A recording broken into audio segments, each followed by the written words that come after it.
આકાશવાણી ભુજ સ્થાનિક સમાચાર પરેશ મારુ વાંચે છે। નમસ્કાર। કેન્દ્ર સરકારના ગૃહ મંત્રાલયની સૂચના અનુસાર રાજ્યના 18 જિલ્લાઓમાં આજે સાંજે 4 વાગ્યાથી મોક ડ્રીલ શરૂ થઈ છે, જે સાંજે 8 વાગ્યા સુધી ચાલશે। યુદ્ધ જેવી પરિસ્થિતિઓનો સામનો કરવા માટે અને કટોકટીની સ્થિતિમાં નાગરિકોની સલામતી સુનિશ્ચિત કરવા માટે મોક ડ્રીલનું આયોજન કરાયું છે। કચ્છમાં 3 જગ્યાએ હાલ મોક ડ્રીલ ચાલી રહી છે, જેમાં ભુજમાં પોલીસ પરેડ ગ્રાઉન્ડ, ગાંધીધામ ખાતે કંડલા ફોર્ટ તથા નલિયામાં રાજપૂત સમાજવાડીનો સમાવેશ થાય છે।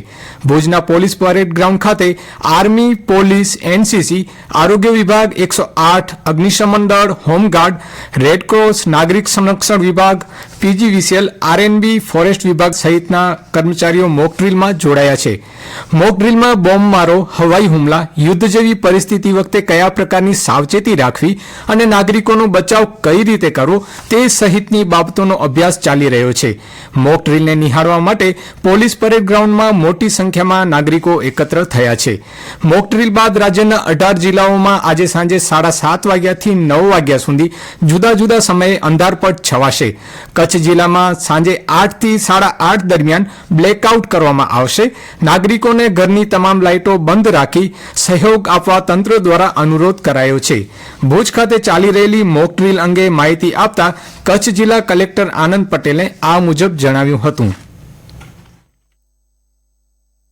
સિવિલ ડિફેન્સના માધ્યમથી આપણા નાગરિકો કોઈ પણ જે પ્રતિકૂળ પરિસ્થિતિઓ છે, એ ડિઝાસ્ટરની પરિસ્થિતિઓ હોય કે અન્ય કોઈ પણ પરિસ્થિતિઓ હોય, તો એ પરિસ્થિતિઓમાં એક નાગરિક તરીકે આપણો ઇમિડિયેટ રિસ્પોન્સ શું હોઈ શકે એ સંદર્ભે સિવિલ ડિફેન્સ તરફથી તાલીમો આપવામાં આવી રહેલી છે જિલ્લામાં। આજે પણ અલગ અલગ 3 લોકેશનો પર મોક ડ્રીલ અને તાલીમનું આયોજન કરવામાં આવેલું છે। સાથે સાથે આપણે જાણીએ છીએ 8 વાગ્યાથી આપણે બ્લેકઆઉટનું પણ પ્રેક્ટિસ તમામ લોકો કરવા જઈ રહ્યા છે, ત્યારે તમામ નાગરિકો એમાં સહભાગી બને અને પોતાનો રિસ્પોન્સ એક નાગરિક તરીકેનો શું હોઈ શકે એ પણ સુનિશ્ચિત કરે અને સાથે સાથે કોઈ પણ પ્રકારની અફવાઓ વગેરેથી પણ દૂર રહે।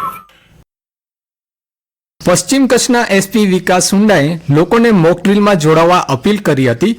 તેમણે જણાવ્યું કે તંત્રની સૂચનાઓનું ગંભીરતાથી પાલન કરવું જરૂરી છે। તંત્ર તમામ સ્તરે સજ્જ છે। સરહદી વિસ્તારના લોકો સુરક્ષા વિભાગના મહત્વના અંગ છે। કોઈપણ શંકાસ્પદ પ્રવૃત્તિ જોવા મળે તો તુરંત પોલીસ અને કંટ્રોલ રૂમનો સંપર્ક કરવા જણાવ્યું હતું। पश्चिम कच्छ जिले के सभी सीमावर्ती गांवों के लोग हों या अन्य क्षेत्रों में रहने वाले लोग हों, वो हमारे लिए आंख, नाक और कान बने, ऐसी अपील मैं करता हूं। और किसी भी तरह की संदेहास्पद गतिविधि, संदिग्ध गतिविधि दिखाई देने पर तात्कालिक जिला पुलिस कंट्रोल रूम का मेरा आप संपर्क करिए, इसलिए ऐसी एक हमारी आपसे अपील है।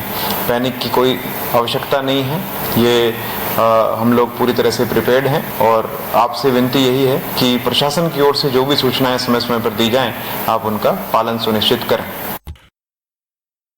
ઓપરેશન સિંદૂરને પગલે દેશમાં અનેક ફ્લાઇટ્સ રદ કરવામાં આવી છે। એર ઇન્ડિયાએ જણાવ્યું છે કે જમ્મુ, શ્રીનગર, લેહ, જોધપુર, અમૃતસર, ભુજ, જામનગર, ચંદીગઢ અને રાજકોટ જતી અને આવતી તમામ ફ્લાઇટ્સ આ મહિનાની 10મી તારીખ સુધી રદ રહેશે। સુરક્ષાને ધ્યાને રાખી સામાન્ય નાગરિકો માટે અચોક્કસ મુદત સુધી બંધ કરાયું છે। ઉડ્ડયન અધિકારીઓની સૂચના બાદ આ નિર્ણય લેવામાં આવ્યો છે। આ સમયગાળા દરમિયાન હવાઈ મથક માત્ર સૈન્ય અભિયાન માટે ચાલુ રહેશે। 2 દિવસથી કરા સાથે તોફાની વરસાદ બાદ આજે ફરી જિલ્લાના કેટલાક સ્થળોએ વરસાદ પડ્યો છે। દિવસ દરમિયાન ભારે બફારા વચ્ચે પૂર્વ કચ્છના કેટલાક ગામોમાં વરસાદ પડ્યાના અહેવાલ છે।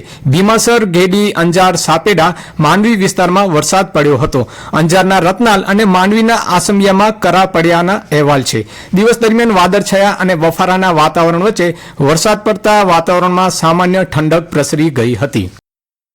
ગુજરાત માધ્યમિક અને ઉચ્ચતર માધ્યમિક શિક્ષણ બોર્ડ દ્વારા ફેબ્રુઆરી-માર્ચ 2025માં યોજાયેલ ધોરણ 10ની પરીક્ષાનું પરિણામ આવતીકાલે સવારે 8 કલાકે જાહેર થશે।